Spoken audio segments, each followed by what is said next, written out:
Welcome to another special episode of Fourth and Frames. I'm Chris Battistel with my co-hosts Rhett Manuel and Drew Scott, and we welcome special guest Howard Bender from Fantasy Alarm, SiriusXM Fantasy, and the Better Sports Network. Tonight we will be talking about OTA headlines and how much they should be moving the fantasy needle, and some Dynasty ADP discussion. Let's get it popping.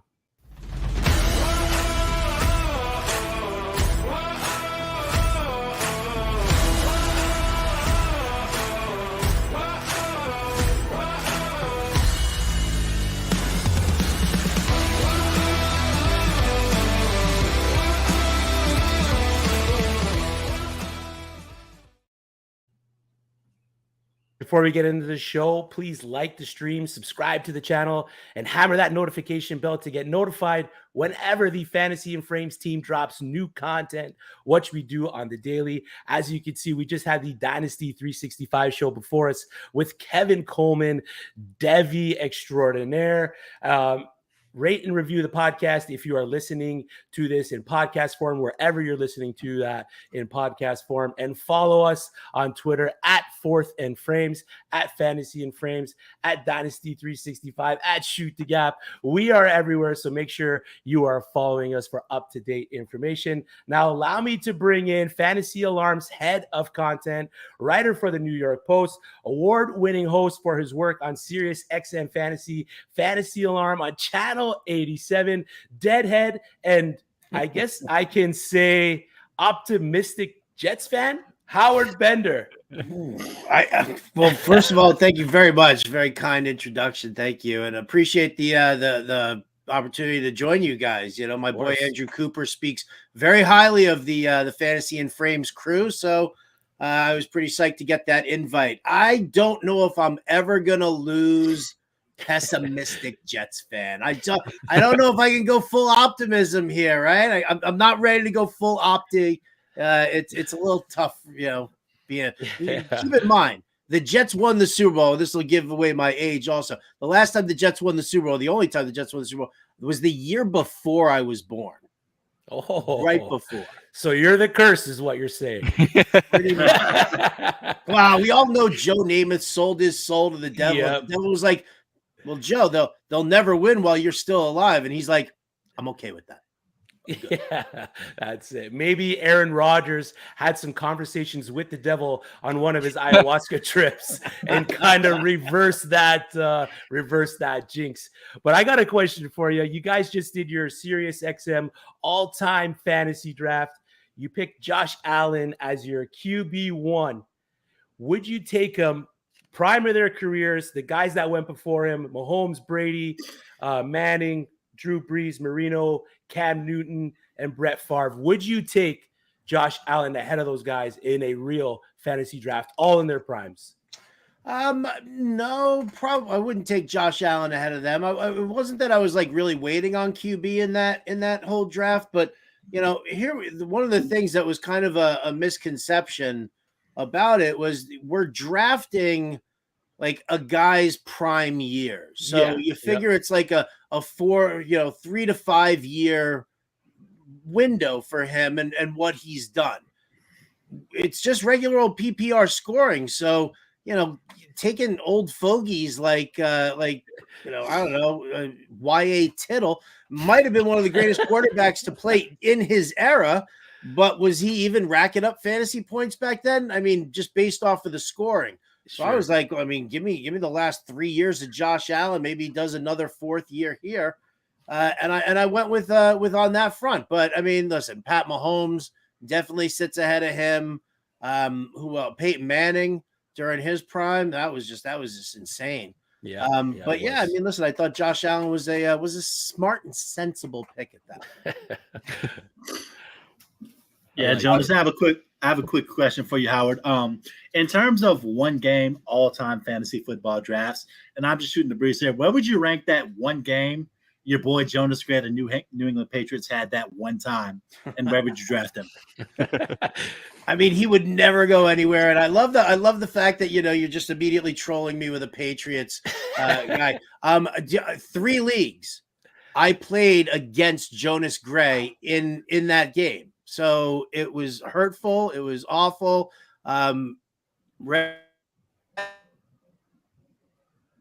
Speak to you now because of that, but I'm okay. Where does it rank? I mean, that game in itself was absolutely phenomenal, but it doesn't touch Alvin Kamara's 6 touchdown performance at all. So I'd say So, I didn't think about taking him over Earl Campbell. How about that? That's fair. And you're talking about how hurtful it is. Nothing is as hurtful as me picking him up the following week and him just being dead in the water. So you can say what you want, bro. Nah, it ain't that. You had to know it was coming, though, man. You know how Bill gets down with his running back. So, but it's fair. funny, Howard. It's funny you brought up Kamara, because as soon as they asked you about that, that was the thing that came to my mind, because I was playing him in multiple leagues that week, and that was one of the most painful experiences. So I feel your pain in a different way. It's not fun to be reminded of that. We can form a support group. We'll be good. We'll just hang out. We'll puff a little. We'll calm down. Right? I mean, it's like that's a brutal thing. Like that was always my favorite part when LaDainian Tomlinson first came into the league. And I took him in my auction keeper league. And I was like, screw it, man. I'm going to spend up for him. And, I paid for him. And you could franchise one player each year, and his salary never changed. So I got him, and I locked him in forever and ever. But, I mean, like, playing against me, during all that time was just so upsetting and hurtful, because you knew that LaDainian was good for, 150 yards and 2, maybe 3, 4 touchdowns. So, yeah, we get it back in another direction. Right. That was me with being a Rams fan and then having Todd Gurley in pretty much every league that I could get him on. Yeah. Those few years where he did what he did, it was just the most enjoyable experience in the world, and it made up for the pain that's been caused in the years before that. No doubt. I gotta ask, how's the Tootsie Roll coming? Have you buckled down the dance? I've been getting a lot of flack for that one there, because people are like, yo, we can't see your legs. Yo, you didn't do that slide or whatever the hell that thing was. I was like, listen, all I know is they showed me a video. Scott Fish showed me a video of this big fat dude in a Dolphins t-shirt. And I just kind of saw him doing like this whole thing. And I didn't think I needed to watch more of the video on that, because I was like, yes, I can get my man boobs juggling a little bit too and trying to do that. But people were like, harshly critical of that. I'm not going to say it didn't hurt my feelings as much as Rhett bringing up Jonas Gray to me, but I'm still very sad. Yeah, 100%. Now, before we get into the first segment here, we had Bob Harris, SiriusXM fellow host, on last week, and he sang Marty Robbins' Big Iron. Any chance we can get a tune belted out from you? I don't know. All good. I don't know. I mean, it's tough to follow Bob Harris. Like, I almost feel like I would have to do like an Iron Maiden song just to kind of keep pace with him. And, I can't really hit those high notes, but I can be like, I don't know. Let's see. Fly on your wings like an eagle. Fly, touch the sun. Yeah, that's, I was almost going to go up. I'll take it. I was almost going to go up even further, but, I don't want to crack the screen here in front of me. I appreciate that. All right, boys, it's been fun. I don't know how we top that up, so we can wrap this up here. I think we're good for tonight. Oh, geez. One last question. If you had to make Russell Wilson a Batman, which one would he be? A Batman? Yeah, so Michael Keaton, Ben Affleck, Robert Pattinson. Dude, I think Russell Wilson at this point right now is like George Clooney Batman, like getting no love from anybody. Or maybe, even Val Kilmer Batman was better than George Clooney Batman. So yeah, that's where I'm gonna put Russ. Like on the surface, he's pretty to look at, super hot wife, some great moments in Seattle, but let's face it, once you saw him playing in Denver, you were like, they need to recast this role immediately. Don't you come for Mr. Unlimited. Don't you do it. All right. right, let's get into our first segment. But before we do, if you're watching on Twitter, we cannot see your questions. So hop over to YouTube, drop a question in the chat for Howard, for Rhett, for Drew, for myself, and we will gladly answer your questions, whether it's fantasy football questions or you want to drop a request for Howard to belt out another tune. By all. But let's hop into the first segment here. Market moves, OTA headlines. Are any of these players worth moving the needle for your fantasy football teams come draft season? I'm going to bring up the headline, and then we'll just go around the frames and discuss whether or not that player is moving the needle for you. So first one, Jake Trotter, ESPN.com, recently dropped an article where he quoted wide receiver coach Chad O'Shea from the Cleveland Browns talking about Elijah Moore, where he said he can get behind the defense and track the deep ball very well. A player that we know can gain separation, shown by his average target separation, 2.14, puts him at the wide receiver 12, better than any other wide receiver on the Cleveland Browns. Currently, Amari Cooper was wide receiver 56 last season, and Donovan Peoples-Jones was wide receiver 29, according to Player Profiler. The team was next to last in target separation last season. It's reported that he's being used all over the place, out of the backfield, lined up in the slot, lined up out wide. He could potentially be that Will Fuller player that Deshaun Watson needed in Cleveland last season. So I got to ask Howard, as a Jets fan, former Jets player, new place in Cleveland, is it going to be a bounce back year for Elijah Moore? I mean, I'd like to think so. I really would. I mean, I don't want to hate on the guy. I wish him well. A little bit of a pain in the ass, whining and crying that he's not getting the targets in New York. Listen, New York was problematic for him last year, and with the changing quarterback, if Elijah Moore had just kind of, shut his mouth, he could have stayed on there and, could have been the slot receiver for Aaron Rodgers. So, listen, it's weird. Like, I don't see him really in that Will Fuller role. I almost kind of feel like that might suit Donovan Peoples-Jones a little bit more. I think, he's got the vertical game. He can stretch the defense. He's got good speed. I do think Elijah Moore can have great success working out of the slot. I think he can do some really nice work on some slants, on some crossing routes, get hit with, in stride. I think that's definitely a situation. We've seen Deshaun Watson, try and work that. That's the way he liked to work the field back when he was with Houston, and then he would unload. He would work the field for about 30-40 yards, and then all of a sudden then he'd unload downfield to Will Fuller. So I think that Elijah Moore could be a guy who helps move the chains and could be a red zone threat. I'm just not sure if the deep ball is going to be his forte.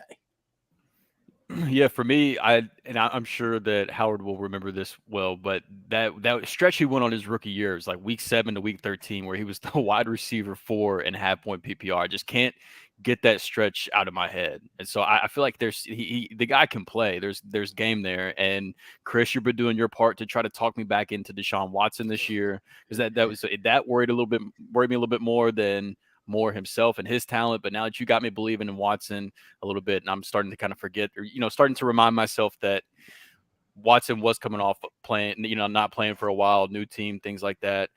He's wide receiver 51 in underdog ADP right now. I've got him at wide receiver 42, so I guess that means I'm in. Yeah, but here's what I'm saying with Elijah Moore is the coaches, I'm not sure if these are smoke screens or what, because they're not saying anything we didn't already know about him. Of course, he's a guy with ball skills. Of course, he's fast. Of course, he's a good route runner. Of course, he's good in the slot. We know he has good hands. Drew referenced the fact that he had week 7 through 13 where he was an absolute stud in that rookie year. We know Deshaun Watson likes getting the ball downfield. We see a possible role for him. I believe in the talent personally, and I think the fantasy community does right now because his ADP is rising as well. So for me, I like Elijah Moore. I really do. I do think he has a possibility as a strong mid-round buy this season. Still young. Was it 24, 23 right now? Anybody have to exact 23. Yeah, still 23 years old. So there's a lot of ball left for him to play. But the thing is this, and we've talked about this on this show previously, there are a lot of dudes and a lot of possibilities where that ball can go in Cleveland. And we don't know where Deshaun Watson is exactly going to go yet because there's only a 6-game sample. So I would say he's a possibility as a buy. There may be a buy with caution there because at the end of the day, you have a diva wide receiver. And if he doesn't get the ball, he may just pop off and do the same thing he did again last year. So, So if he's not a diva wide receiver, he ain't trying. The wide receivers is just that's kind of their thing. But that's something we got to keep in mind with these smoke screens this time of the year. Is it's not like the coaches are going to come out and be like, "Man, this guy sucks." So I mean, like it's kind of what we would expect to hear at this point in the offseason.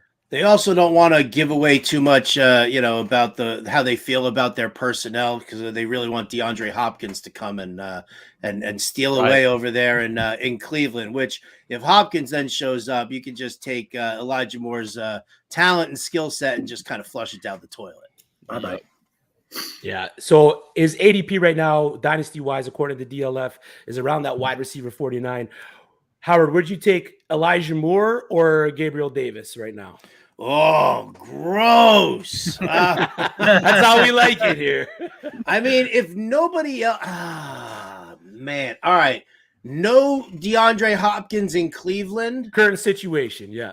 Okay. I will take Elijah Moore over Gabe Davis. I think Gabe Davis is so crazy overrated. He is like a deep ball threat and he gets no separation anymore. Like that, that was one of the reasons why he never saw the ball. He got no separation last year. They were like, fine. All right. We can find some other areas. So, oh man. I'll go Elijah Moore, but that was gross, man. That was an ugly option. We do the dirty work over here. It's what we do. Seriously, man. Drew, Elijah Moore or Brandon Cooks? Let's see. Oh, how come he gets a fun one? Gee, I like to give Drew softballs. I think that one's more of like a roster construction type of thing. If I'm looking to win now, I like Brandon Cooks' situation in Dallas as a wide receiver 2 opposite CeeDee Lamb. I feel better about that. Brandon Cooks was just pumping out, top 12, top 15 seasons there for a little bit before he hit the rough year last year. So if I'm a contender, I'm going to go grab Brandon Cooks. But if I'm rebuilding, I'm just going to take the shot on Elijah Moore. Yep, right on. All right, next headline: Zach Rosenblatt from The Athletic wrote an article where he expressed skepticism for a seamless return for running back Breece Hall, New York Jet, if they don't make a run at Dalvin Cook. Adam Schefter today on the Pat McAfee show said that the Jets should definitely make a run on Dalvin Cook just based on their first 6 games where they have a pretty hefty schedule, some strong opponents there. They're going to want somebody to run the ball. But let's just say Dalvin Cook doesn't land in the New York area, is not a Jet. Breece Hall kind of gets worked slowly into the situation in that backfield, or maybe even starts on the pup, so he misses the first 4 games. Israel Abaniconda's role plus his value if Breece Hall does end up on the pup. Howard, where would you put Israel Abaniconda in the rankings of running backs? I guess I would have to put him like right near Michael Carter. This is further down. It's a solid handcuff. I really I'm very curious to watch and see how they handle everything in practice and what it looks like for them. My big problem here is that, I would take, Abaniconda. I don't think that people are giving him much respect, and I don't think they're actually giving Michael Carter much respect in drafts right now also, because they expect Breece Hall to just be Breece Hall. But we don't know how a guy's going to respond to coming back from a torn ACL. Clean tear, not a clean. Who gives a shit? It's a tear, right? 100%. Yeah. And so, and when I see that, we were sitting there originally. It was like, yeah, well, he won't be starting camp on time, but he'll be ready for week 1. And now it's like, yeah, we don't know when we're going to get him back into camp. And I don't know if he's going to be around for week 1. So like you said, if he starts the season on the PUP list, that's not, not a guarantee that he's only going to miss 4 weeks. He could miss more than that. So, I'm perfectly fine, when people are starting to take that, I guess, I don't even know where I put him in my rankings. I haven't looked at, I don't remember the number offhand here, but if I'm sitting there and you're in a spot where you're taking, I don't know, 14th round, 13th round, that's kind of where, you should probably expect to see him if you're doing a 12-teamer. So, and I'm perfectly fine I'm taking both of them first. I'd probably take Abanikanda first before I took Michael Carter, because I think Michael Carter pretty much just profiles more as a pass catching third down back, where the kid can actually take it between the tackles. So let me ask you this as a follow-up question, Howard. I was doing some research on Izzy, so I call him, that's my pet name, we're boys. I was doing some research on Izzy last night, and I actually saw that in the past month his ADP has gone down. So he was few spots higher last month. This month, a little bit lower. That spike has to be coming, the rise in the ADP with this news, right? Is that going to be a spike in your opinion? What do you think? I don't know if there's going to be a spike in the opinion. It's so funny. Like, as far as like people who are drafting right now, I don't necessarily think that this news, I think everybody's just kind of expecting this right now. So I don't think this, them talking about it or anything is really going to move the needle all that much. I think really it's more a matter of, what happens to Breece Hall's ADP, in both redraft and dynasty at this point. Do you overinvest? You don't know what he's going to be like, but I think that, for the backups, I don't think it really does anything for them. We just kind of expect these guys to be handcuffs down the road. So, Drew, where would you be comfortable taking Breece right now in that hypothetical we're talking about with him possibly being on the pup? Him being on the pup? Yeah. So I guess are we talking redraft or dynasty? Let's do both. Let's talk about redraft right now. Where you taking him, and is he still a high value dynasty guy for you, even with the pup thing going on? Yeah. So dynasty wise, it wouldn't move him too much on me. Maybe I take somebody like I've got him and Jonathan Taylor in the same tier. So, but right now I have Breece Hall over JT. Maybe I take JT instead. But I wouldn't go much further than that, because I still think Breece is a great talent, and I think once he does recover, he's going to be an immediate impact player there. But as far as redraft, I would have to move him down a decent amount if I knew he was missing at minimum 4 weeks. Like right now, I've got him as running back 11, under the assumption, until I get told otherwise, I'm assuming he's going to be there week 1. So if that's not the case, I'm going to have to move him down considerably and wait until I get into the area of, like, some of the more committee backs, like the Aaron Jones, Kenneth Walker, that range to even consider it, and maybe even lower than that, but then once you get past those guys, I'm talking about like David Montgomery, Rachaad White, Isaiah Pacheco, some more gross situations where I might just make the bet on the talent at that point and sit on him for a few weeks. But typically the redraft route I like to go with guys like that is I just let somebody else draft him. And if they get off to a slow start and they get frustrated, then I go try to make an offer and grab them that way. So that's redraft wise. That's typically the approach I take. Let somebody else do it. That's the move, baby. That is the move. That's the fantasy analyst I want to follow.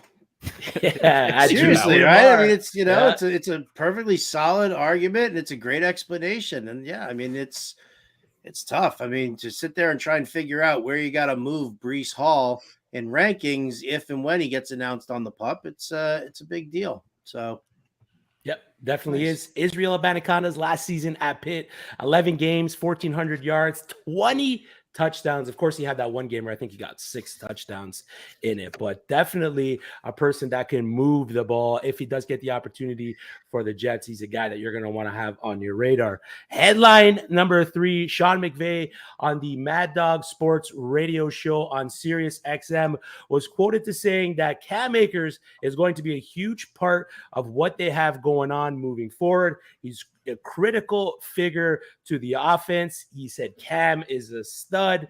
Final 6 games of last season, 512 yards, 104 carries, 6 touchdowns. Drew, as the leading or the Rams fan on the show, I got to start off for you. Is Cam Akers the best valued running back heading into the 2023 season?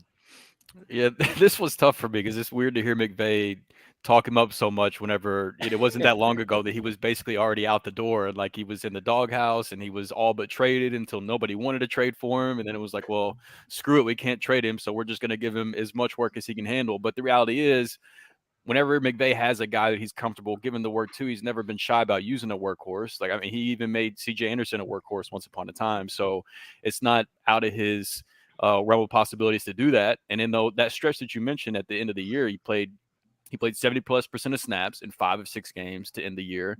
100+ rushing yards in the last 3 games of the year. And he was running back 4.5 point PPR from weeks 13 to 17. Yeah. And I think the big thing for me is the guys behind him, I'm not that concerned about. Like, they just added Sony Michel. That doesn't scare me. I wasn't the biggest Zach Evans guy pre-draft, and then he didn't go until day 3. So I'm not too shaken up by the guys behind him. So I don't think it's crazy. I mean, I've got him at running back 17. He's running back 23 on underdog ADP right now. So I do like his value from a redraft standpoint. And I'm probably going to be drafting him a decent amount and just hoping that my homerism doesn't bite me in the ass. Howard, do you have a take on Cam Akers this season? I mean, I've got him. I think I'm looking at my rankings right now. I got him at 31 at the time right now. But yeah, I mean, listen, I think that it is a nice situation. I agree with Drew. I think it's really kind of funny. McVay talking him up after the two of them, had their little dispute, and Cam was like, "Yeah, I'm gonna go home, screw this team." Right. So it is good to see it. But I mean, let's face it, we saw great bursts from Cam Akers last year, and you couldn't expect him to just immediately bounce back from the injury and think that he was going to be absolutely, perfect. I mean, we've seen running backs come back from injury, and it takes them a little while to kind of build that momentum. So, I don't know, maybe his mental state wasn't great in the beginning, and that's why him and McVay just kind of, hashed it out with each other. But I think that he's a solid guy. And yeah, I think that if I start seeing, that he's just dominating touches in practice, then I'm easily going to move him up, because there is nobody behind him. The Sony Michel signing didn't mean anything. Kyron Williams, really? No. I'm not playing that game this year. So, yeah, I think that Akers has the potential of climbing up the ranks pretty quickly, actually, if we start seeing him just, nothing but first-team reps. Yep. Hey, can we play a game about Cam Akers real quick? Sure. He's currently running back 26 in DLF. Let's play, would you take him before or after this guy with the 4 guys in front of him? All right. Howard, James Cook or Cam Akers right now? Cam Akers right now.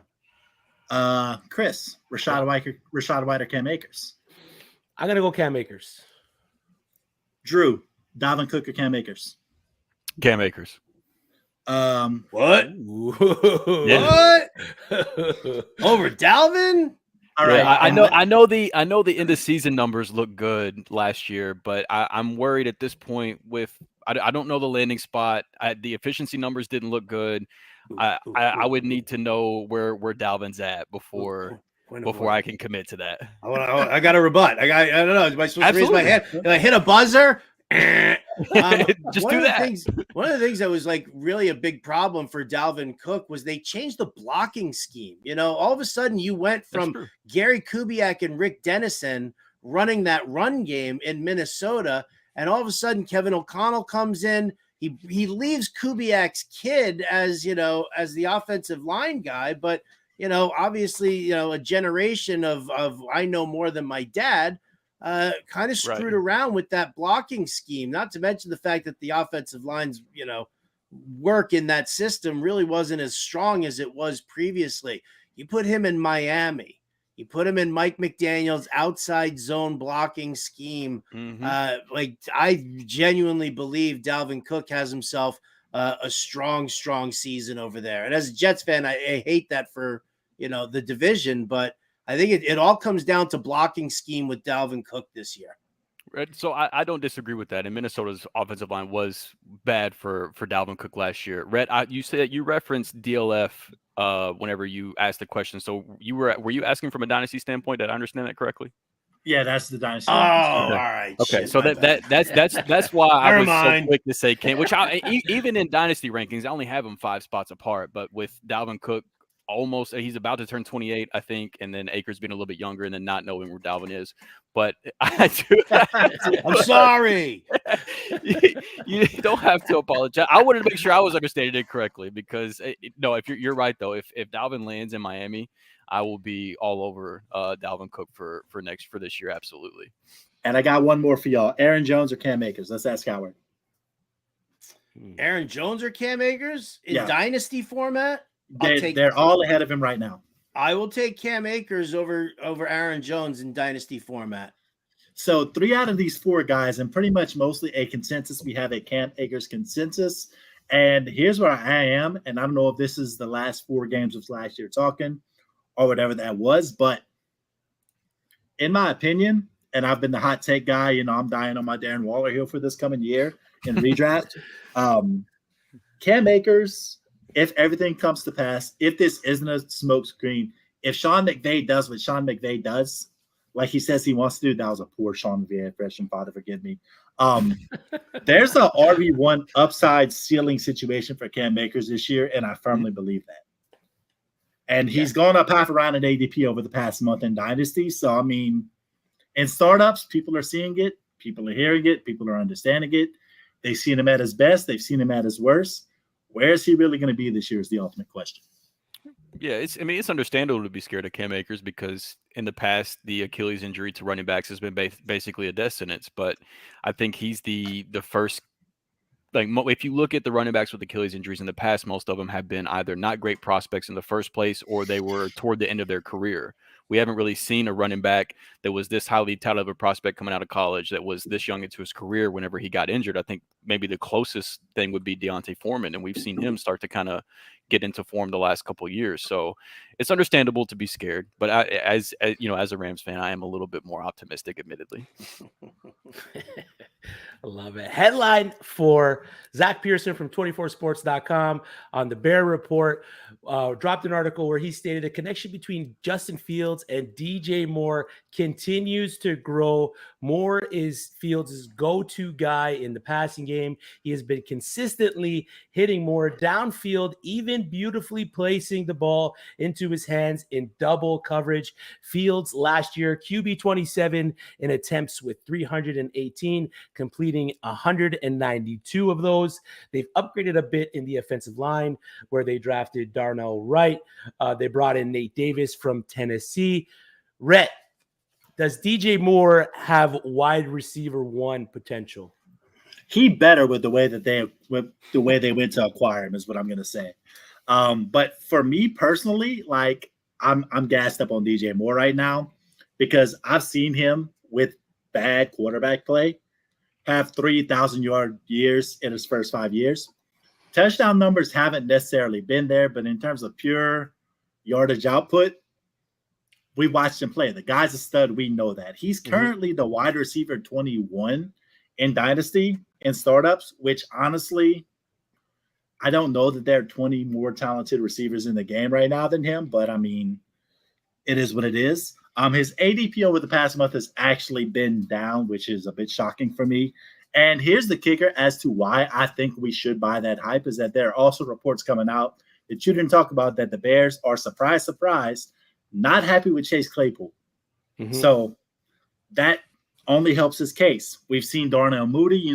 Darnell Mooney we thought was going to be the guy over there last year. Didn't quite pan out. Think he's more of a slot guy. Think he's a very good slot guy, but I don't think he has the potential to be that number 1 receiver or necessarily take those targets away. He's not a red zone guy. Cole Kmet's going to dig into that more than anything else. Justin Fields seems to like him. So personally, if you ask me, I think big things are ahead for DJ Moore. I think this is a very real thing. I don't think this is a smokescreen. Yep, agreed. Howard, are you buying into the Chicago Bears passing offense, knowing the history of what they ran last year, where it wasn't really that prolific of a passing offense? Yeah, I mean, I'm going to take it with a grain of salt and kind of see what's going on. I definitely think that we're going to get a lot of coach speak out of Chicago. You don't make a move, you don't trade that pick away, and stand behind, Fields, and now you're giving him the weapon and Moore, and maybe Darnell Mooney's going to be back from his ankle surgery. You got Cole Kmet there. I look at this, as a kind of an interesting situation. You like Rhett said, the talent level is there for DJ Moore. That's not, debatable. It's to me, it's about, yes, it's the rapport on field with him and Justin Fields. And what do you expect them to say? That these guys fucking hate each other. Like they're done. They're like, that dude is the worst. You're not going to get that kind of report from it. So, you want to just see the growth. You just want to see them keep playing. You want to keep feeding me all of those videos of DJ Moore catching these great passes from Justin Fields. Just keep showing it to me. I'll draft DJ Moore appropriately where he is, and and we'll just kind of move on from there. I root for the Bears in that sense of I hope that they can kind of put it together. When you see a move like that, that was as strong as it was for the Bears to trade that pick. I'd like to see them, have some success on the field. I'll have shares of DJ Moore, Dynasty, Redraft. It doesn't matter to me there. I think, you'll still get your 1,000 yards, your 80 some odd receptions, and, hopefully the touchdowns come too. Chris, you've been throwing us questions all night. How do you feel about the Bears and DJ Moore and this wide receiver one hype? How are you feeling about it? Oh, I'm all for DJ Moore. I've seen what he's done with bad quarterbacks in the past in Carolina. I've seen what Justin Fields can do as a passing quarterback with his time at Ohio State. So I'm just hoping that offense can come in a hole, that offensive line can stay healthy, because as we know, Justin Fields was one of the most sacked, if not the most sacked quarterback in the league last year. So if they can tie it all together, we know that DJ Moore can produce a wide receiver one season. He's going to need some of that touchdown love. So that's going to be part of it. If he can get some of those touchdowns, if he can finish somewhere between that 6 to 10, 6 to 8 touchdown and give us about 1,200 to 1,300 yards, why not? Why can't he? Why can't he? Right. Right. Seattle Seahawks. Us? Yeah, exactly. Seattle Seahawks line are there. Why not us? Right. Yeah. Okay. Headline 5. Last headline before we dive into the Dynasty ADP discussion. The additions for the Denver Broncos: right tackle Mike McGlinchey, guard Ben Powers, tackle Calvin Anderson. They signed Samaje Perine, drafted Michael Mims. They invested in keeping Russell Wilson upright, who was tied for being the most sacked quarterback last year with 55, tied with Justin Fields, of course. Peyton's great offenses are always built from the trenches out. Howard, are we buying into the restoration season? Do you know how many best balls I just pissed on because I invested in Denver last year? I'm having PTSD just thinking about it right now. But yeah, listen, Sean Payton and Joe Lombardi, you've seen that offensive scheme that they put together in New Orleans, and you expect them to try and have, that kind of success in Denver as well. Again, we'll see what Russell Wilson's all about, but I think everybody's kind of selling Courtland Sutton a little short this year. Mm-hmm. I think if you look at the way that Joe Lombardi has set everything up offensively, he force feeds targets to the X receiver, forces targets to him. Michael Thomas was all in. Michael Thomas got every friggin' pass thrown his way in New Orleans. Lombardi goes to the Chargers. And yes, Keenan Allen is still a security blanket for Justin Herbert, but how many the target increase from Mike Williams as the X receiver? So now when we're going into Denver, Courtland Sutton's the X receiver. You've got, Judy plays more slot than he does on the outside. And then you've got Tim Patrick, who will end up on the outside as well. So I think Courtland Sutton's getting sold short. So am I investing? I'll do all right, in a dynasty format, I will invest in Russell Wilson. I'll be happy with that because I expect this team in Denver to stay together for a couple of seasons here. I don't think it's like a 1 or a 2 year thing. I think this is more of like a 3 to 5 year kind of project, and we'll see what happens there. So I'll invest in Russell Wilson. I'll definitely invest in Sutton and Judy. But I think I'll probably I mean, I love Javonte Williams from just a talent standpoint, but I mean, who knows how he's coming back? That's another one that's just, not a great thing. Mhm. So I like this passing game in Lombardi's offense, and I'll invest. Yeah, but it's hard to get much worse, so it's pretty easy to buy into at least somewhat of a bounce back this year. So Really is hard to get worse. I'm in on at least some type of bounce back. I like. He mentioned Jerry Judy. Howard mentioned Jerry Judy. That's the guy I'm really bought into, at least for this year. I've got him at wide receiver 16 compared to his wide receiver 24 ADP. So I'm definitely in on Jerry Judy. I like Greg Dulcich a ton. I think he's a really talented and underrated tight end. So I'm buying in on him as well. But as far as the running game, like we talked about, if Breece Hall hits the pup, that I would just let somebody else take him. I'm kind of the same way with Javonte. I agree with Howard. I like the talent, but he even going back to his college days, splitting work with Michael Carter, he's never really been a workhorse. So I think his ceiling, when healthy, is in a committee with Samaje Perine, and he's probably not going to start the season healthy. So I'm just kind of staying away from that. I might take a shot at Perine, in the later rounds, but Judy, what I saw from Judy at the end of the year, whenever the last 6 games, he was 5th in receiving yards, 25% target share, top 20 in yards per route run, yards per target, yards per reception. I mean, just everything. I love what I saw from Judy. So I am buying into him this year, but not so much the running game. I think the running game is going to be good. I just don't want to predict how it's going to end up shaking out. Yo, Drew, you're speaking the language, though, when it comes to Denver, because I've watched Sean Payton for 15 years, and everything you're saying is spot on. It is going to be pass heavy. They are going to use 2 or 3 running backs. They are going to have this quote-unquote joker role, which is your matchup guy, who's probably going to be Greg Dulcich, that they're going to move around. They're going to have some fun with. So if you're taking pieces from the Denver offense, it's got to be pass game, guys, because the running game, I've watched it for years. It's going to be unpredictable. Unless he finds one that he really loves, then you're going to have 2 or 3 guys who are going to share that committee all year. Yep. Agreed. That's it for headlines. Market moving fantasy prospects that we're looking at for the redraft season, dynasty season. We've covered quite a few big ones there.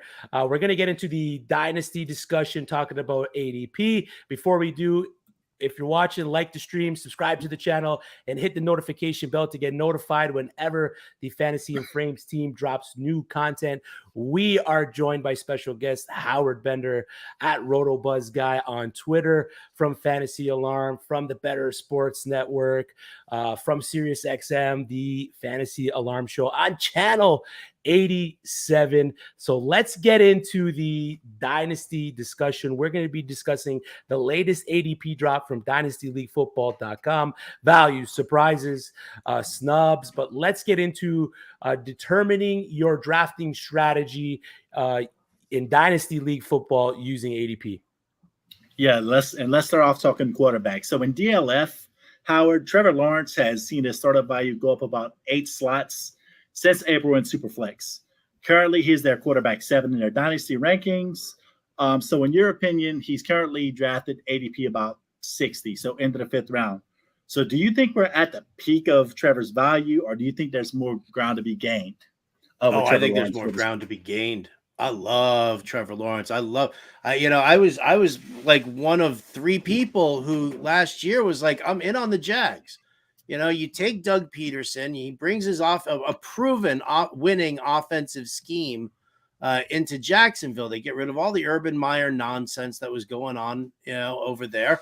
And Peterson really, he worked with these guys, close knit, very, tight group.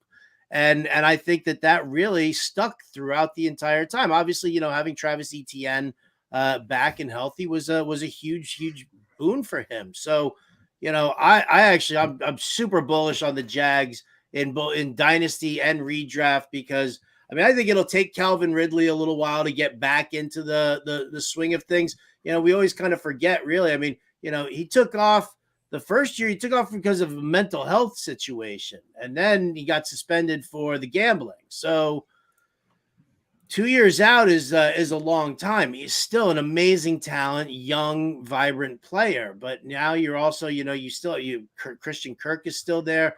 Zay Jones looked really good coming in. I love bringing in Brent Strange as the backup tight end behind Evan Engram, because I think that that's adding another pass catching weapon. You got Bigsby, who's going to be like, your short yardage between the tackles guy, and, ETN's going to do his thing. So I think there's a lot to be had here. I think Trevor Lawrence is going to end up, really strong passing yards, strong passing touchdowns. I see the Jags winning that division and really putting on a show. And I think that we're like, the trajectory is going up. We're just like right there at the bottom. I think there's a couple of good, solid, amazing years for this team if it all just stays together. Right. Now I agree with everything you said. And so piggybacking off of that, Drew, we talked about Trevor Lawrence. We think the rise is coming. Is there anybody that is being undervalued in your mind right now in those Superflex formats? Yeah, there's a couple quarterbacks that stood out whenever I looked at the recent DLF ADP. The first one was just a group of quarterbacks, which was the San Francisco guys. Lance is at quarterback 23, Purdy's at quarterback 27. I know you kind of just got to shoot your shot right now and think, pick who you think the guy is. But I think at that price, it's worth, planting your flag, shooting your shot on your guy with the weapons that they have there in San Francisco, how good Shanahan is as a play caller. Somebody is going to be productive at quarterback. So I think at that price point, it's worth taking your shot. It's well documented at this point that I'm a Trey Lance guy. I just can't fathom how they give the draft capital up they did for Lance, and he got two unexpected spot starts due to Jimmy G injuries his rookie year. His second year, he got to play one tsunami game in Chicago, got injured the next game, and then was out for the year. And then now apparently we're just going to write this guy off and not and never start him again. And then, I'm not the biggest Purdy believer, but I still think in this offense he can be very productive for fantasy. So take your pick there, grab a San Francisco quarterback, and then I'm going to sound like a homer, but if you're a contending roster right now, Matthew Stafford is quarterback 32 in startup ADP. And his last healthy year, he was the quarterback 5 in 2021 for fantasy purposes. And so if you're a contending roster, again, he's in his mid-30s. So if you're a rebuilding team, you don't need to go buy Stafford. But for teams going for a championship, I think you could do a lot worse than the guy that's the quarterback 32 in startup ADP right now. And he's not that far removed from a quarterback 5 season. Fair points. We got a question from Jorge Edwards, the boss man. Howard, how far are you bumping down or up Christian Kirk based on his time off? I'm going to guess he's meaning Calvin Ridley. Well, is he meaning Calvin Ridley? We can talk about them both. Yep. I think Calvin Ridley, I feel like his ADP is a little too high right now. I think people are taking him in the third round. I've seen him go, and I mean that's a little bullish for me. You know what? I mean, let me just pull up where I have him ranked. I might as well not, kind of go through it there because I'm a huge Calvin Ridley fan. I am a very big fan of his skill set. I thought he was going to be absolutely dominant. I have him 21st actually here, so right around where I've got like Drake London, DeAndre Hopkins, Michael Pittman. So that's kind of where I'm at with Calvin Ridley. Do I think that he can move up? Yes. I'd like to see what he looks like in camp. And I wouldn't have, if I saw, strong rapport with him and Lawrence and that he, got his speed, he's running crisp routes. I could see him even kind of creeping into that, back end of the top 15, like where Keenan Allen and Amari Cooper are. So that's where I'm looking at for Calvin Ridley. Again, I think that he's getting pushed up a little bit too high in drafts right now because everybody's going so crazy heavy wide receiver in most things. So I think that's helping kind of push his ADP up. I'll take him as my second wide receiver off the board. I need to make sure though that I have like an elite guy, up top leading the way. I'm not going to go into a draft and then say that Calvin Ridley is going to be my number one and move down from there. Right. So getting into, we talked a little bit about the DLF Dynasty Startup ADP. They just put some new ADP out, and it showed us that there's I don't think it's breaking news necessarily, but there's a big 3 at the tight end position right now in startup ADP with Andrews, Pitts, and Kelsey in that order, coming off between picks 26 to 29. So whenever you're looking at the tight end position in Dynasty startups, what's your strategy with grabbing a tight end? Are you attacking that area? Are you waiting for Hawkinson? He's going around pick 47. Or are you going after the later guys that are going, it's a bigger tier break after that where guys are going much later in startups? In Dynasty, I actually don't mind taking Hawkinson early. The funny thing about the tight end position is that let's face it, it's crap after Kelsey. If in redraft leagues, you take Kelsey and then you can wait. Because take a look at some of the top tight ends in the last couple of years. Mark Andrews, George Kittle, Darren Waller, and Kyle Pitts. Those were like, everybody was supposed to be like the next Kelsey. And they all had like one really great year, but then there was no follow through on that. And so the question is who's the tight end this year who's going to do that? And I think that can be Hawkinson. I think he can pop like that for the year. In dynasty formats, I'm looking at guys who could become, like the number 2 target in their offense. You look at a Sam Laporta and you say, okay, great. Laporta's in a really nice spot, but you got, so Amon-Ra St. Brown is there as like the number 1 target. Let's see how they weave in Jahmyr Gibbs into the passing game. And let's see, what happens. Jameson Williams obviously suspended for the first 6 weeks of the season. So like a guy like Laporta, I think can have some immediate value as like a top 2, maybe 3 target on his team. And then you can just kind of see how he develops from there. I'm not really expecting a whole lot. So if I go for, if I'm drafting in a dynasty format, I'll get Hawkinson. But if I don't get him, then I'll pass and I'll go all the way down. Like a Chigakonkwo or a Laporta. Oh, yeah.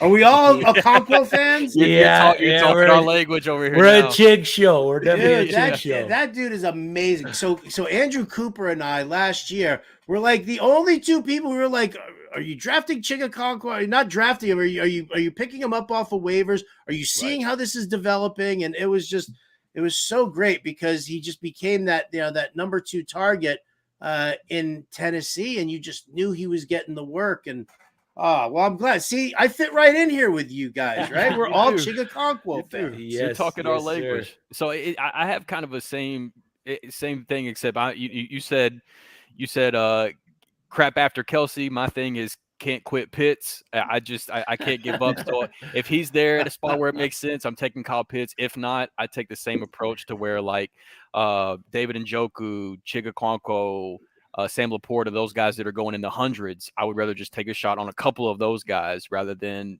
invest in the middle tight ends like Kittle and like Pat Freiermuth, Darren Waller, those guys. So I completely agree. And yeah, we love Chig over here for sure. I'm sending you a virtual hug for your Pitts love because that's going to be a tough one there, right? I mean, it is. Right? He deserves so much better. I wish I loved anything as much as Arthur Smith loves to run the ball. Like, right. Like Bijan Robinson's going to get 750 carries this year. And don't worry, because Tyler Algier will still get 250. Like, I mean, it's going to be crazy. Crazy. All right, so Drew says he can't quit Pitts. And with the tight end position, I agree it mostly sucks. But my position this year, as I've said this, is Waller is baller. So here's where I am on this, is that at the end of the day, if you're going to find a guy who has that much upside, who is acquired to basically be the de facto number 1, tight end sucks anyway. So you might as well play on the upside at that point and hope for the best. That's where I'm going on Darren Waller this year. I love Darren Waller. I was 100% in on Darren Waller, his big breakout campaign. Mike Dempsey from Football Diehards, he turned me on to Darren Waller. Like before anybody was even on the hype, he was like, hey, check this guy out. Tell me what you think. And he sent me some video of him. And I was completely enamored. And here's the thing. The great thing about Waller is, like we're saying, if you're going to pick a tight end for fantasy, take a guy who has the potential of being at least the number 2 passing target on that offense. I mean, where Isaiah Hodgins, Paris Campbell. I mean, none of these names strike the fear in anybody's heart. So, you know that Darren Waller is going to be there, and you know that the way that this system's going to run, that Daniel Jones will find them and use them. Mm-hmm. Yep, I agree with all that. Is Tyler Conklin going to be a thing in the Jets tight end room? Is he the guy to own? I guess. Yeah. I mean, if you had to, I mean, do you it's really him or Coots, right? You really wanna? I mean, unless I hear a report that Tyler Conklin walks over to Aaron Rodgers and says, "Dude, I want to be your go-to guy. Tell me what I need to do." Like, until I hear that actually happens, I don't know if I'm gonna even go near it. That's what Robert Tonyan did to Aaron Rodgers during his breakout year. Went up to him in camp and said, "What do I have to do to be your favorite target?" And he just, and Rodgers was like, "You have to follow, my eyes, my every move. You learn my tendencies so that I know that, you see if I'm rolling out to the right, you know exactly where I want to throw the ball." Yeah, exactly. I dig it. I'd steer clear from Conklin. Oh, I'm for Conklin. He's my tight end streamer. He's one of my big tight end streamers coming into the year. I mean, if you're going to just stream a guy in redraft, sure, why not? Yeah, I mean, he's a guy. That's how I made my bones as the tight end whisperer. Oh, I like it. Right? It was 2016. I was sitting there and I was picking tight ends in DFS in the first year that, when that happened, I said Austin Hooper was a guy you wanted in week 1. And if anybody remembers, he busted coverage that game. And he ended up with like a 62-yard touchdown. He had over 100 yards. And it was, it was phenomenal. And so, everybody was like, oh my God, who's the tight end that we want this week? And I was like, all right, well, here. And I was like, looking at the matchups and everything. I was like, all right, here's a guy who I never, ever draft. And I hate him beyond belief. Love him as a person, but as a player was absolute dog crap. And that was Eric Ebron. Ebron that second week was like 82 yards and a touchdown. And so I ended up picking every single week until week 15, because I remember week 15 was when it all ended. But I had a player, a tight end with a touchdown every single week. And I even had back-to-backs, and you'll love this one, Drew, the Higbee special. Nothing better than one catch for 8 yards and a touchdown in DFS when you're paying min price for a guy. Yeah, that's what you're looking for. That's where the money's made at. Just get in the end zone. I don't care what else happens. Just please get in the end zone. Mm-hmm. All right. I got a player that I feel like is being a little bit disrespected, a little bit disregarded. I get that fantasy football can be that what have you done for me lately kind of game. But Nico Collins, wide receiver for the Houston Texans, has the opportunity to be the wide receiver 1 for those Houston Texans. His ADP right now, he sits behind guys like Jonathan Mingo, OBJ, Jacoby Myers, Rashee Rice, all second to fourth options on their respective teams, which is just a little bit ludicrous to me. Howard, is Nico Collins a player on your watch list? And if he's not, who is the Houston wide receiver? If there is a Houston wide receiver to own, who is the Houston wide receiver to own? You know what? I mean, I would probably say Nico Collins. Again, it's a talent standpoint for Nico Collins. So, the fact that he goes so late in drafts is always fantastic, especially because, Robert Woods is not going to do it. I think John Mechie is a great story. I think John Mechie was great in college. We need to see what John Mechie does at this level. So, yeah, I mean, that really does put it into Nico Collins's hands. Now the question is can he stay on the field? So I'll draft him because, I mean, for all intents and purposes, it's like a free pick and like, the 12th round, 10th round or whatever it is that you're getting him. So I think that's definitely worth a shot there, especially again, because he could be the number 1 target. Yeah, when you're getting him that late, it's such a low ceiling that if he ends up with like 800 yards and 5 touchdowns, when you're getting him that late, you're like, dude, that's a net win. Like you're getting major production out of a not major draft slot. So I'm with you on the Nico Collins thing for sure. Yeah, and the fact that they made the move with Arizona to come back up and grab Will Anderson. They traded their first round pick next year. My biggest worry with Nico Collins' value was, do they use next year's first round draft pick on like a Marvin Harrison Jr. or somebody like that? But now they don't have a first round pick next year. I was just gonna say. So at most they're gonna invest a second round pick on a wide receiver if they don't, trade up or make a big move in free agency, something like that. But as of right now, the potential for a first round draft pick to come into that wide receiver room is out of the question. So I think that kind of helps Nico a little bit as well. And if you're taking a stab, I think he's the one to take a shot on. Yep. So look, guys, I want to go around the frames real quick and ask about two guys that are basically going neck and neck in ADP. I'm going to start with Chris. Let's just go around and go to Howard, then go to Drew. So let's just ask the question. Chris, let's start with you. Amon-Ra St. Brown or Garrett Wilson, and tell me why.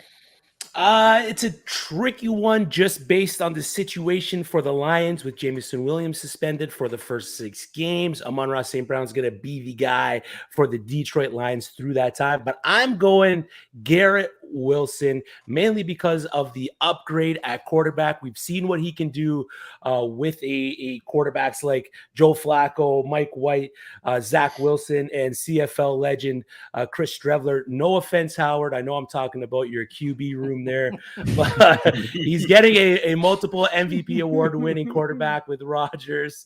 And Rodgers has been known to target that one wide receiver, hyper target that one wide receiver. We've seen it with Jordy Nelson, Greg Jennings, Devontae Adams, 3 of his last 4 seasons with Aaron Rodgers, 100 catches, over 1,000 yards. And then if you look at the schedule for the New York Jets, those first few games, Bills, Cowboys, Patriots, Chiefs, Broncos, Eagles, those first 4 games, Bills, Cowboys, Patriots, Chiefs, have the potential for Garrett Wilson to put up big points if they can consistently move the ball downfield, which they should be able to do with Aaron Rodgers under center.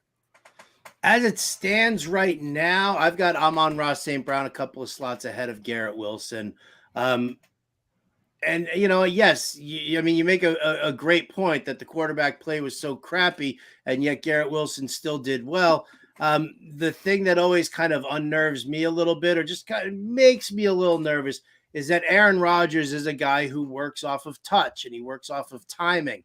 And when Aaron Rodgers wants to perform well, he stays with where he's most comfortable with.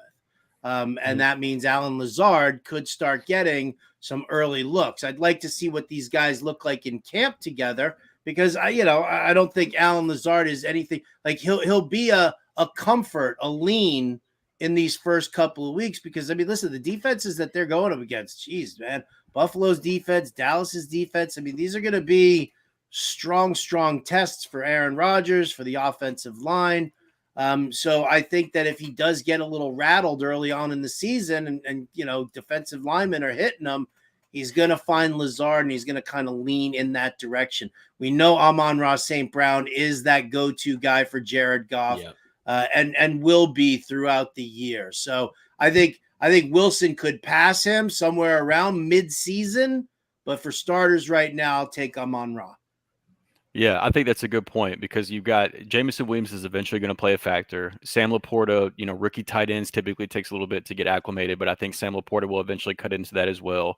Whereas Garrett Wilson, I just think he is the clear head and shoulders best option in that passing attack. I'm not a fan of the wide receivers they brought over from Green Bay. It always makes me laugh how, Rodgers kind of had an issue with some of the playmakers he had, and then he just keeps bringing them with him.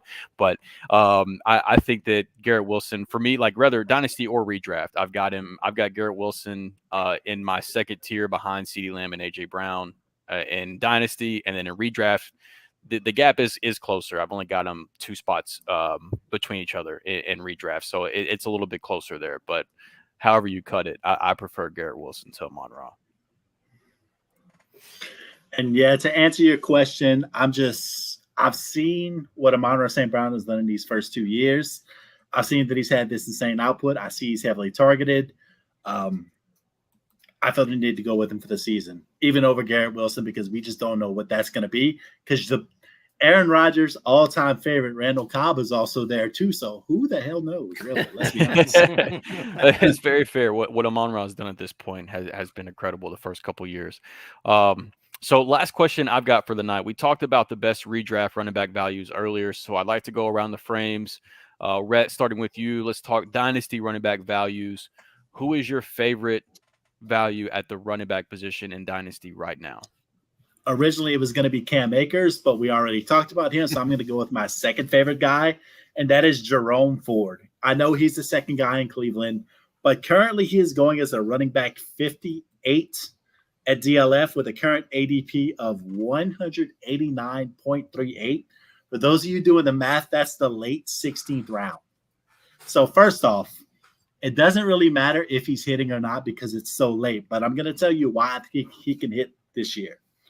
Last year with Kareem Hunt as the running back two in Cleveland, and he didn't even have a good year. We are vacating 123 carries and 35 receptions. So that is 158 total touches that are up for grabs for Jerome Ford, who, by the way, has been making a positive impression in the OTAs, is what they've been telling us. There's huge opportunity there. There's very likely a huge return on investment at the ADP. And let's be honest, when it comes to Nick Chubb, he will not be elite forever.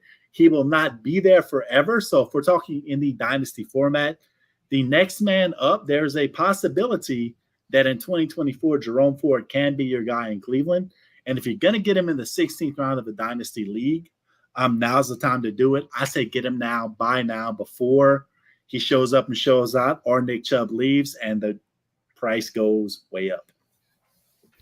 Chris, what about you? And then and then after Chris, you get done, we can pass it to Howard for his favorite dynasty running back value. Yeah, I didn't go as deep as Rhett there. RB58, Jerome Ford, great pick. I'm a big Jerome Ford guy heading into the season. But my pick, Miles Sanders, RB20, his ADP sitting at about 84.25. That puts him in that 8th to 9th range, 8th to 9th round range for running backs, according to his pick. 26 years old, so he's entering that running back prime. He's going into Carolina, where he's going to be the de facto running back one. He's got Chuba Hubbard behind him. Chuba Hubbard's had some decent games in that Carolina backfield. But if you look what Donta Foreman did last year for Carolina, 17 games played, 203 carries, 914 yards, 5 touchdowns. A guy that midseason, near the end of the season, really came on for that Carolina offense. He's gone. He's in Chicago. And then Miles Sanders, best year, his rookie season, 818 rushing yards, 6 touchdowns, 509 receiving yards. Last year, he had 11 touchdowns, so he had his career year in touchdowns last season. Going into that Carolina offense with that offensive line, with possibly Bryce Young starting as the quarterback, they're going to lean on the running game. Frank Reich is going to lean on that running game, and Miles Sanders is going to be that guy. So he has all the opportunity in Carolina to finish as a low-end running back 1 to a high-end running back 2, just poised on the opportunity and the situation there in Carolina. So give me all the Miles Sanders that I can get. I don't mind that. I loved Miles Sanders so much last year because every idiot in redraft was like, they didn't score any touchdowns. I don't want him. Yeah, then he put up 11. So I don't have DLF's rankings, so I don't know exactly how much of a value he's going to be. But I'll tell you what, man, I love me some Roschon Johnson in Chicago. I really do. They brought in Deonta Foreman on a 1-year, $3 million deal. And that's, okay, fine. You lose Montgomery, you're bringing in a guy like Deonta Foreman. Khalil Herbert sucks at pass blocking. And that's another reason that, obviously then they drafted Roschon Johnson. I think in a year or two, Roschon Johnson, works into being the top running back in that, on that team. And that's at that point there where, you give like a year or two of Justin Fields, a lot more, doing his rushing, probably gets a concussion at some point or another. And then the team's like, yo, we need you. You can't be running as much as you were. And then that obviously then increases the role for Roschon Johnson. So I don't know what kind of a value he is as far as where he's going in Dynasty right now, but that's a dude who I'm getting invested in. Yeah, I like that a lot. I mean, he's already the best pass catcher and pass blocker in that running back room, so he's going to find a way on the field right away. And if it makes you feel any better, right now he's running back 37 in DLF ADP, which I think, to your point, is a good value. And it kind of ties in exactly with another rookie running back that I like a lot as well, which is Kendre Miller, who's running back 33, and he's right behind teammate Alvin Kamara. And then, they got basically him and Jamal Williams are the two running backs ahead of him. They're both in their late 20s. I think day two rookie running backs that haven't really hit the field yet, that looks like that the situation might be a little cloudy. Typically their ADP it's only going to go up once we realize that it's not as murky as we thought it was, things like that. I think that Kendre Miller only has room to grow. So I like him quite a bit as well. Yep. I dig it. We got a viewer question. Kyle Ziegler, dynasty trade question for Howard. I'm in a 32-team dynasty where I feel like I'm one QB away. Would you trade Bailey Zappi and 2 second-rounders for Sam Howell, or is that giving up too much? I mean, it seems a little pricey having to give the extra pick in there, the second rounder. It does seem a little pricey, but I mean, if you're genuinely in a league that size, because I'm in a 32-team dynasty also, and it's like impossible to get anybody. So if you're getting the starting quarterback for the Commanders, he's got targets, right? There are definitely receivers there. He's got Dotson, he's got Terry McLaurin. He's got a decent pass catching tight end in Logan Thomas. And, who knows? Maybe they will actually throw the ball to Antonio Gibson here or there. So I think if you think that you're genuinely one QB away from like really competing this year, I would do it. I'm fine trading away draft picks, and I'm not a Bailey Zappi truther. That's, we can leave that to the New England, WEEI people up there in Boston. There you have it. Now we're all in Scott Fishbowl 13. I got to know, what slot did you pick to draft from, and where are you drafting from? Is it live or are you doing the slow draft? So I'm hosting the drafts in San Francisco live. Nice. One is the Round Table Pizza division and the other is the Buena Vista division. So I'm in the Buena Vista division. I took pick 10. You can kind of crunch the numbers and be like, well, the third round reversal and what QB am I going to get over there at 10 and kind of work it from there. But yeah, I was pretty, I drafted like right in the middle last year so that I wasn't affected by the reversal. This year I tried to like push myself to the end. So I'm waiting to see. But I mean, listen, I've never made the playoffs in Scott Fishbowl in all the years that I've been doing. So what the hell do I know? My wife joined it the first, last year for the first time. She had pick 1 in her draft, and she ended up in the semifinals. She just missed the cut for the finals. So wow. Yeah, what the hell do I know? I don't know nothing. I know nothing about no fishbowl. Drew and I are both drafted from 12, and Rhett, you're 1-4, right? 1-5. 1-5. So we're excited. Mine and Rhett's first time, Drew's second time in the tournament. So we're pretty hyped up about it. We got to get you in some of those mock drafts hosted by the master of the 1s and 2s, Gator J, the behind the scenes guru for us here. He hosts about, no joke, maybe 5 to 10 a day. We started maybe 2 weeks ago, and he's already up to draft almost 100. So he's been absolutely grinding out the mocks. That's it for us. Howard, we really do appreciate your time. I know it's baseball season and you cover a lot of the baseball content, especially with fantasy, but the floor is yours. Let them know where they can find you. Let them know what you got going on inside the fantasy space, outside the fantasy space, and by all means, talk as much crap about the St. Louis Cardinals that you want. Oh, come on. Dude, oh my God. They crushed me on a bet today. I had the team total at over 4.5. I was like, man, over 4.5 against Trevor Williams. Like, do you see what Arenado and Goldschmidt and Edmund do again? Oh my Lord. They suck. Fire Ollie Marmol. They're the worst. Yes. That team's disgusting. I hope the Reds wipe their asses with the Cardinals. But alas. I want to give a shout out in the comment section to Charlene Erickson, who will be in San Francisco at the live drafts. Hello, Charlene, and I will see you officially in person on July 8th when we do that. Other than finding me at Public Works in San Francisco on July 8th for the Scott Fishbowl draft, you can find me, let's see, I'm on the Better Morning Show at 8 a.m. Eastern on the Better Sports Network. I am on the Better Sports Betting Show at 4 p.m. Eastern, Monday, Wednesday, and Friday. I am on SiriusXM Fantasy Sports Radio Monday through Friday, 6 to 8 p.m. Eastern. I write fantasy articles for the New York Post and all over the pages over at fantasyalarm.com. That's what I got. I love it. One of the hardest working guys in the business. We really do appreciate your time coming on the show with us. For Drew at Drew3MR, for Rhett Manuel at R Manuel Sports, and for myself at FF Chris B, Chris Battistel. That's it for tonight. Join us next week where we are joined by Andy Behrens from Yahoo Sports. Toodles.